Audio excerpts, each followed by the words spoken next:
তাহলে মা দিন ওকে কি উত্তর দেবে? মান নবিয়ুক, কে নবী? উত্তর কিভাবে সম্ভব? নবীর সুন্নতি তো নাই গায়ের উপরে, চেহারায় নাই, কাপড়ে নাই, চলাফেরায় নাই, ওঠা বসায় নাই, ইবাদতে থাকলেও অর্থনীতির মধ্যে নাই, অর্থনীতির মধ্যে থাকলেও সংস্কৃতির মধ্যে নাই, সংস্কৃতিতে থাকলেও সমাজে নাই। নবীর সুন্নত কি খালি ঘরে তসবিহ টেপের মধ্যে? মানে আমরা খালি সুবহানাল্লাহ সুবহানাল্লাহ পড়বো, এটাই সুন্নত? দাড়ি ছেড়ে দিব, এটাই খালি সুন্নত?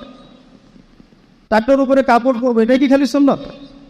সমাজের মধ্যে সুন্নত নাই, অর্থনীতির মধ্যে সুন্নত নাই, ব্যবসা বাণিজ্যের সুন্নত নাই, চাকরি বাকরিতে সুন্নত নাই, পরিবারের সুন্নত নাই, সংস্কৃতির মধ্যে সুন্নত নাই। আর রাষ্ট্রের কথা বললাম ওটা বাদ দেয়, ওটা এই যুগে সম্ভব না। ইল্লা মাশা আল্লাহ, যদি আল্লাহ পাক না চান। ওইদিকে আমি কথাই বলতে চাচ্ছি না, আমি সমাজ সমাজ পর্যন্তই আছি, এর উপর যাচ্ছেন।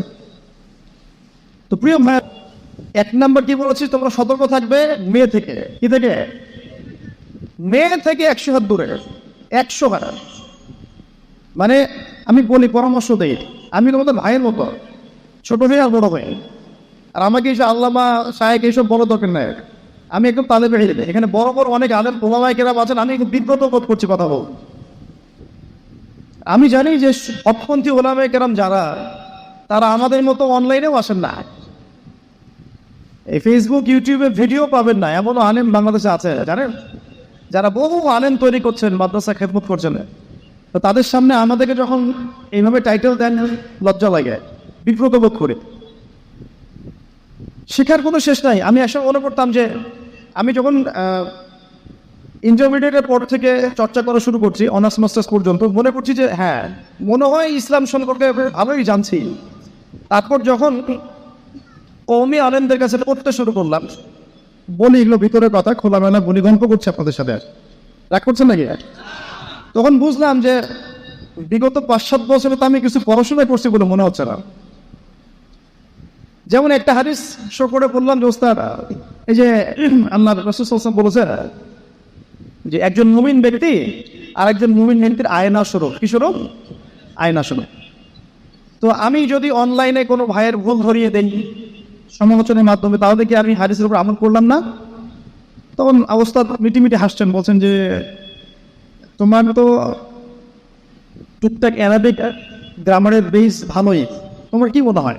আমি বললাম যে আমার কাছে তো এটাই মনে হচ্ছে যে আমি যদি সমালোচনা করি, আমি তো আমর বিল মারুফ নাহি আনিল মুনকারের কাজই করলাম। তো তিনি বলছেন আসলে এই হাদিসের ব্যাখ্যা এমন নয়। কেমন ব্যাখ্যা? তুমি কি খেয়াল করো নাই? আমাকে বলছে তুমি কি খেয়াল করো নাই, তুমি যখন আয়নার সামনে গিয়ে দাঁড়াও, তখন আয়না কিন্তু তোমার সাথে কথা বলে না, আয়না নীরব থাকে, স্থির থাকে, কিন্তু তোমার দোষ ত্রুটি কোথায় আয়না কিন্তু দেখিয়ে দেয়। মনে করেন বুঝাচ্ছে, মনে করেন আপনার গাল কেটে গেছে, আপনি আয়নার সামনে দাঁড়িয়েছেন, আয়না কিন্তু আপনাকে বলে দিবে না এই যে তোমার গাল কাটা, এই ছেলে তোমার গাল কাটা, হ্যাঁ এই মেয়ে, এই ছেলে তোমার এই সমস্যা ওই সমস্যা, বলবে? চুপচাপ থাকবে, আয়না দেখিয়ে দিবে আপনার ভুলটা কোথায়। তো তিনি আমাকে হাদিসের ব্যাখ্যা শিখাচ্ছেন, বলছেন যে একজন মুমিন ভাই যদি কোনো ভুলের ওপর থাকে, তুমি সঠিকটা আমল করে ওর সামনে দাঁড়িয়ে দেখিয়ে দিবে যেটা সঠিক। তো বুঝলাম, যতদিন যাচ্ছে আমি বুঝতে পারছি যে আসলে এই জ্ঞানের সমুদ্র যে কত গভীর, 100 বছর হায়াত দিলেও মনে হয় শেষ করতে পারবো না। তো প্রিয় যুবক ভাইরা, নসিহত করছে সেটা হচ্ছে যে দিনের জ্ঞান অর্জন করতে হবে, জ্ঞান অর্জনের কোনো বিকল্প নাই। আর জ্ঞান অর্জনের জন্য শুধুমাত্র ফেসবুক ইউটিউব যথেষ্ট নয়, এগুলো কনস্ট্রাকটিভ কোনো মাধ্যম নয়, বরং ফিতনা ছড়াবে এগুলো।